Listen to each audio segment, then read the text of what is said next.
that 72. Even that number wasn't given to Imam Hussein salamullah alayhi. But he prepared that. He prepared the revolution of Imam Hussein for it to be this great revolution. So Imam al-Hassan, you would say that, you know, given the circumstances of the time, and I guess the meaning of the sitting Imam, according to the hadith of Rasulullah sallallahu alaihi wasallam, there's a sitting Imam and then there's a standing Imam. So Imam al-Hassan needed to preserve the faith, make sure no more Shia, especially the companions of Imam Ali, they wouldn't die off, they wouldn't be killed, and he needed to make sure that there would actually be a religion. So that was his role, you would say. And so, as you were saying, he led to he was basically setting up the whole scene, setting the stages for Karbala, for Ashura. So to those who say, you know, Imam Hussein was much greater than Imam Hassan, would you say that if it wasn't for Imam Hassan and his actions, and especially the peace treaty with Muawiyah to preserve the faith, Ashur would not have even took place? Imam Hussein's stance at Karbala wouldn't have meant anything. It wouldn't have even been if it wasn't for Imam Hassan. We can say a couple of things in response to that. One of which is this, that Imam al-Hasan al-Mujtaba, there is a hadith that says if Imam al-Hasan was in the time of Imam al-Hussein, he would do the exact thing Imam Hussein did in Karbala. And if Imam al-Hussein was in the time of Imam al-Hassan, he would do exactly what Imam al-Hassan did with the peace treaty. So they swap their places, they do exactly what the other... Right, they're basically the same person in a sense. I mean, they're doing what's needed during their time to preserve Allah's faith, Allah's religion.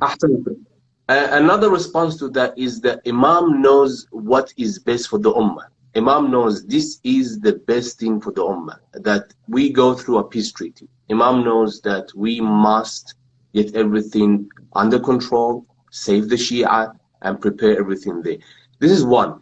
Another part is that Imam al-Hasan al-Mujtaba salamullah alayhi, even though he wasn't in Karbala, you find his sons, Qasim ibn al-Hasan, Abdullah bin Hasan, they played this big, magnificent role in Karbala. Qasim ibn al-Hasan, many of the Iraqis, Iranians, we put one whole night for Qasim ibn al-Hasan, and we recite this poem of Qasim al-Hasan salamullah alayhi, that يوم ذكريني من تمر زفت شباب من عرس الحروم. We remember Imam Hassan's son, Qasim al-Hasan. It is narrated that Qasim al-Hasan, when he came to his uncle, Imam Hussein salamullah alayhi, and he wanted his acceptance and his for him to go into the battlefield, for him to fight, he wanted the Imam to give him the permission. Qasim al-Hasan salamullah alayhi, he was raised by Imam al-Hussein. Qasim al-Hasan, when his father passed away, he was very young. So Imam al-Hussein raised him. So Imam al-Hussein was, in a sense, his father. And when he came to Imam al-Hussein salamullah alayhi, and this is after the night that he said to his uncle, when they were in the tent, the eve of Ashura, when Imam al-Hussein was talking about what will happen tomorrow on the day of Ashura, that all of us will be killed, and they will come and kill every one of us. And Qasim al-Hasan was sitting in the corner, and when his uncle finished, Qasim al-Hasan, he stood up and he said, I have a question. One is that, هل أنا في من يقتل? Am I also going to be killed? And Imam al-Hussein salamullah alayhi said to him, to his nephew, كيف الموت عندك? How do you find death? How do you define death?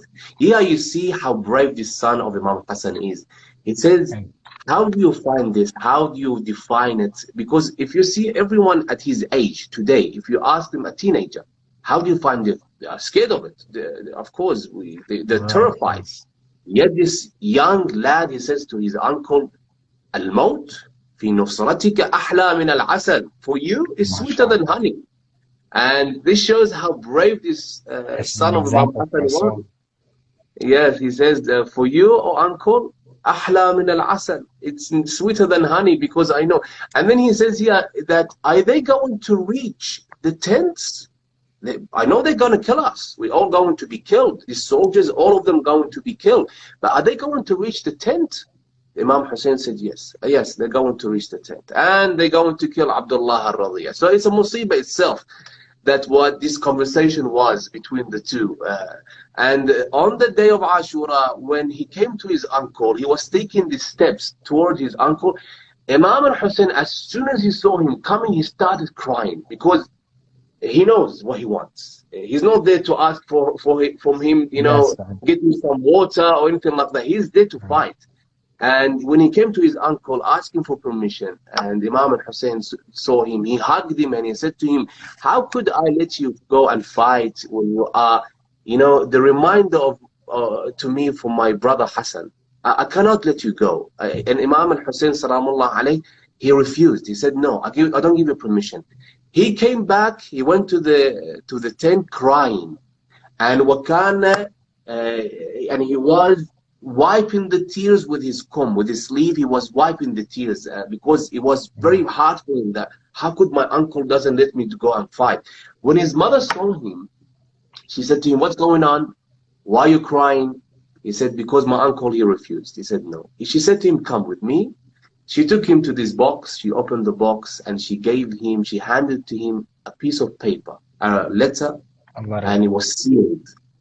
She said to him, give this to your uncle and he will give you permission to go and fight. And she took out the amama. She removed the amam that he was wearing and she put another amama on his head, the amama of Imam Hasan al-Mujtaba, the turban of Imam Hasan al-Mujtaba. And she said to him, now go to him. Let him see you with the amama of your father and the letter of your father, Imam Hasan al-Mujtaba. So he comes to Imam al-Hussein. And Imam al-Hussein, salamullah alayhi abdul salati wassalam, I say this and I believe it, that the biggest tragedy in Karbala is the crying of Imam al-Hussein. Imam al-Hussein, Imam standing there and crying, this is a big tragedy. It's a huge, that you see Imam stand there and cry. It's heartbreaking. And Imam al-Hussein, when he sees his nephew coming towards him and he's having a letter, and he was happy. It's like someone who just graduated from high school or uni. He's running towards his uncle. Uncle, look at this, and he hands out this letter to his uncle Imam al-Hussein. Imam al-Hussein, when he looks at that letter, it's sealed by Imam al-Hasan al-Mujtaba. He cries and he kisses that letter and he opens it and he reads in that letter that, oh brother, I know I'm not there to help you, to be any of help for you during the day of Ashura. Therefore, I have my son. Let him be one of your soldiers. So basically what Imam Hasan salamullah alayhi is doing is asking permission from Imam al-Hussein. He said, I'm not there to help you. Let my son be one of your soldiers to die for your cause. This is Qasim al-Hasan, who was martyred. We have another one, another son of Imam al-Hasan by the name of Abdullah bin Hasan. Abdullah bin Hasan is another one who was 11 years of age.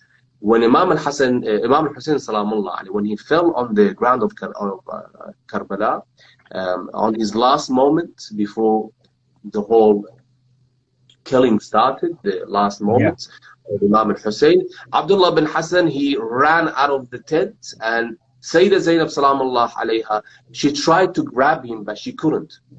He ran towards his uncle, and he said to the man who was there standing before Imam Hussein, how could you kill my uncle, Ya Mal'oon? You know, you cursed one. How could you harm my uncle Hussein ibn Ali? And he struck him on the hand, and he cut her off the arm. He cut off the arm, and he said to his uncle, oh uncle, I can't help you, and look what they did with my hand. 11-year-old Imam Hasan al-Mujtaba, he fell on the Imam Hussein's chest. And it is narrated that Harmala la'natullah alayhi, he shot him with the arrow, killing him on the chest of Imam Hussein salamullah alayhi. So to lead us. Toilet paper, for example. And some essentials, they call it, that shows you that we need to reestablish the connection between ourselves and Allah subhanahu wa ta'ala. Because يَوْمَ لَا يَنْفَعُ مَالٌ وَلَا بَنُونَ, no one can help you. Either that is mal or banun. The day of judgment, no one can benefit you, no matter how much money you have, no matter how many children you have. إِلَّا مَنْ أَتَى اللَّهَ بِقَلْبٍ سَلِيمٍ, except for those who come with a sound heart toward Allah subhanahu wa ta'ala. So Reestablishing the connection between us and Allah subhanahu wa ta'ala. And of course with Imam al-Hujjah salamullah alayhi. We are getting closer to the night of Qadr. Laylatul Qadr khayrun min alf shahr. It's greater than 80 years, 1,000 months. That night we should have this agenda, this idea that I recite this dua with the intention of Imam al-Hujjah in my heart. I want to remember Imam al-Hujjah, the niyyah for him to come back, the intention for him to come back, because I need him. Not just me, the world needs a true leader to lead us, because what you see now is truly a time that we need a true leader. Imam al-Hasan al-Mujtaba salamullah alayhi, what he did in his time, because of the companions, some of the companions, they betrayed him. We can learn from history. We can see some companions, they betrayed the Imam salamullah alayhi, and they forsaken the Imam. And we have companions like the companions of Imam al-Hussein salamullah alayhi, and the virtues the companions of Imam Hussein had. Some of the companions of Imam Hussein, they had the virtue of knowing haqq from batil. They knew the truth from what is not truth. And alhamdulillah, now we can have this. We can see it because of the history of what happened. If you see in the Quran al-Karim, Allah mentions Bani Israel many times. Allah mentions Musa ibn Imran's name. According to one of the narration, one of the ulama, he says 263 times. Wow. Musa ibn Imran. More than Rasulullah sallallahu alayhi wa sallam. Why? Why does he mention that much Musa ibn Imran and Bani Israel, the Israelites? Why does he mention that many times these sons of Israel, sons of Yaqub? Because he wants to teach us, tell us, they did something wrong in these parts. You don't do the same wrong. You don't do the same mistakes. Yeah. So this is a lesson for us. Same thing happens with Imam Hasan al-Mujtaba companions, the so-called companions. They betrayed the Imam. So why did they betray the Imam? Because of the wealth. They wanted money. One of them wanted safety. So we see, this is the mistakes. They dive into it. They made this mistake and they betrayed the Imam. So I learn from that, and I don't make the same mistakes. And I follow the footsteps of the companions of Imam al-Hussein salamullah alayhi. In one of my lectures during the month of Muharram, I mentioned this, comparing the companions of Imam al-Hussein salamullah alayhi with the companions of Imam al-Hujjah salamullah alayhi. So what kind of virtues we need to have, to possess, to be companions of Imam al-Hujjah salamullah alayhi. Knowing haqq from batil. Loving the Imam. One of the companions of Imam Hussein comes to Imam Hussein salamullah alayhi and says to the Imam, Sayyidi wa Mulai, if I know this is the end of everything, there's not going to be hereafter. No Jannah, no Nar, there's not going to be paradise, no is going to be any inferno. I'm prepared to die for you. The worst of death. Because of my love toward you. Because I love who you are. I love who you represent. And this is where the companions of Imam al-Hussein salamullah alayhi, they gave everything they had. Some say they sacrificed. I don't like the word sacrifice. I like the word invested. They invested in something that is greater than anything else. They came there and they saw, this is a great investment. How can I do it? And they invested. And that's why we remember them. We remember the companions of Imam al-Hussein salamullah alayhi. And from them we have to learn to be companions of Imam al-Hujjah salamullah alayhi. And every one of us knows the weaknesses that we have. We have the time now, more than any other times, to sit down and write down the weaknesses that we have and the strong points that we have. So the weaknesses that we have to address them. And we have to see which ones are my weaknesses that I can make it right. For example, I don't pray salah on time. I'll have to change that. I don't recite Quran as often as possible. I have to change that. I don't have any connection between me and my family. Salatul Rahim, for example, I have to change that. So on and so forth with the weaknesses. In my class with the ethics that I do 7:30 in the morning with the young men and women around the world, I asked them the first class, please write down your weaknesses. Everyone knows their weaknesses. And you don't have to come and tell anyone else. This is between yourself and yourself. So address them. Some people, they are angry. You know, they're always angry. How can I calm myself down? Some people, they don't say Alhamdulillah enough. They don't have the idea to say Alhamdulillah enough. So those are the weaknesses. We have to address them. And we have to learn from the companions who betrayed the Imams, that we don't do the same mistakes they did. And of course, learn from the companions that gave everything they had. They invested in the right cause, and they reached appraisal. Now today, you remember them after 1,380 Yes. years. We remember Hurr ibn Yazid al-Riyahi. You remember Musa ibn Aqil, Musa ibn They have high al-Awsajah, positions. and you praise them, Ahsantum, and you curse the ones who killed them. So Accent. this is They're the some true of the things we victors. should. Yeah. Ahsantum. They're the true victors throughout history and eternity. Ahsantum Ah. Sayyidina. If anybody has any final questions, our time is almost done. Just drop them in the comments, please. Sayyidina, if you want to just leave us with any final remarks, for those who are not able to celebrate the birth of Imam Hassan, the Majina, as some people do, the celebration. Or I guess in preparation towards the next couple of days for Laylatul Qadr, the martyrdom of Imam Ali. Just any final remarks you want to leave us with, and then maybe conclude with a dua. Don't forget me in your dua, of course. We need dua to do for one another, and celebrating Imam al-Hasan al-Mujtaba is a bit tricky this year, but we still can send YouTube videos and Instagram videos and so on and so forth. Celebrating Imam Hasan al-Mujtaba's birthday is very important. Knowing him, knowing what he did is very important as well, because we come through this time of the year every year, and we just celebrate, we clap, we recite Majina, Majina, Dawla al-Hasan Majina, and so on and so forth. We have Girgi'an in some countries, but increasing our knowledge toward Ahlul Bayt Salamullah alayhim, learning more about them, why they did what they did is important.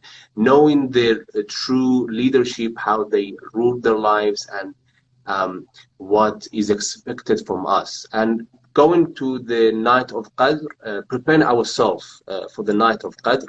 So when we come to the night of Qadr, we are all prepared.